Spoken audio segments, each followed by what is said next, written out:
Hello class, this is Miss Jones again, and today we are talking about the final piece of the antebellum era. This is the pre-Civil War era, and that is the Ordinance of Secession.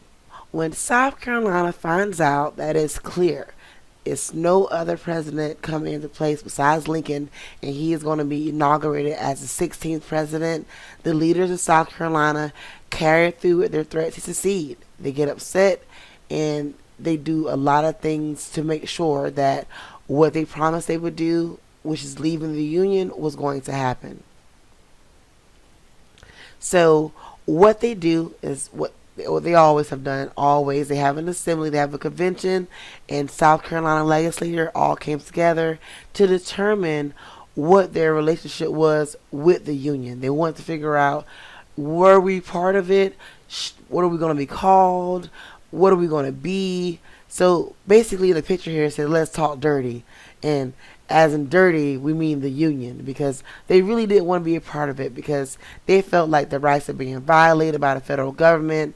They felt like their state rights were being violated and not appreciated and not being able to be practiced. So they thought the dirty of the Union. They didn't think the Union was good. That's why they wanted to secede. So where they met at the first time was in the First Baptist Church in Columbia. That's where they held their convention. But a little rumor of smallpox outbreaks came out, which made them leave Columbia and just so happened to go to Charleston, where they know secession was the strongest. Now, everyone knows how rumor starts off at the school. Either someone doesn't like somebody and they say things to get an action or a reaction out of someone. And that's exactly what happened here. A rumor started about a deadly disease of smallpox in Colombia. No one will want to go there. That's a death sentence. So automatically they're going to want to move to the most convenient place farther away where politics are strong, which happens to be Charleston, and which so happens to be the place where secession is the most strongest and everyone is down for secession, because remember, this was the area that was getting hit the hardest during the nullification crisis. This is the area that was not agreeing with any of the bills passed by Congress, and they were a part of nullifying most of everything that was going through. So when the meeting reconvened, the leaders unanimously, once again, remember we went over this word last time, unanimously means that we all came to the conclusion that we adopt the Ordinance of Secession.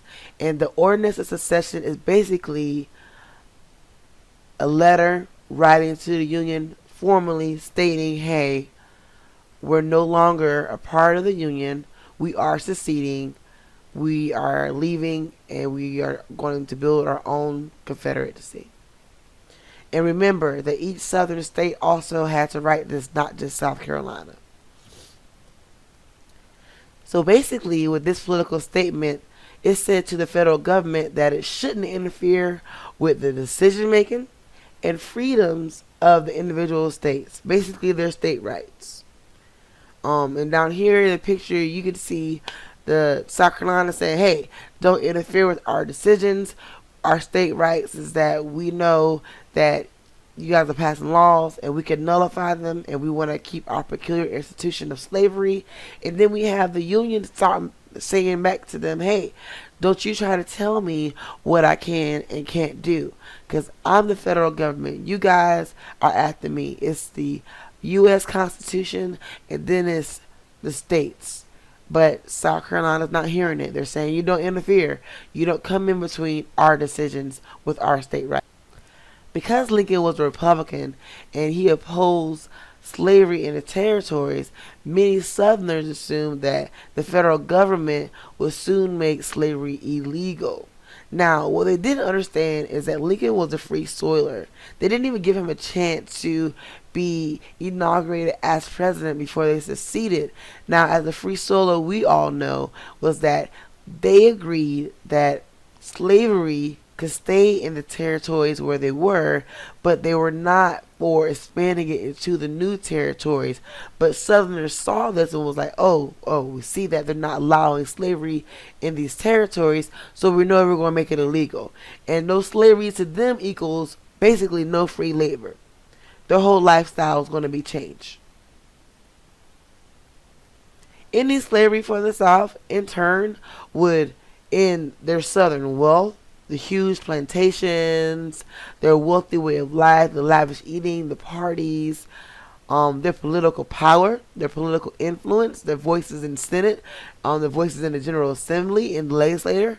They wouldn't have that because they wouldn't have the money to help them gain that political stout. And then we have life. It would end their way of life.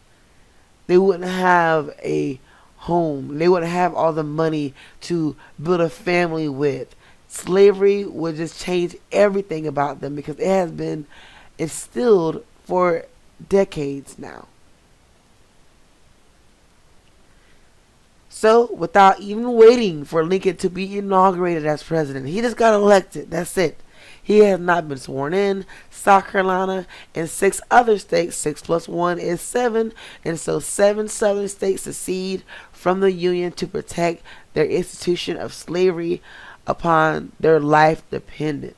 They depended on this, and they knew that they had to leave in order to keep their wealth, to keep their political clout, and to keep their way of life. And so they left the Union to be dependent and to start the Confederacy.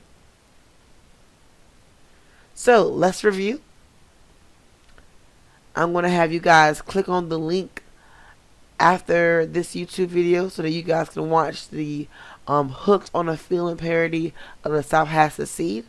But right now, I want you guys to answer questions homework 53 through 57. And once you get done, please raise your hand. I hope you guys understood this quick, brief lesson thoroughly. If you have any questions, please raise your hand and I'll come to you to assist. But other than that, answer the questions and I'll be there to check it. All right. Have a good day.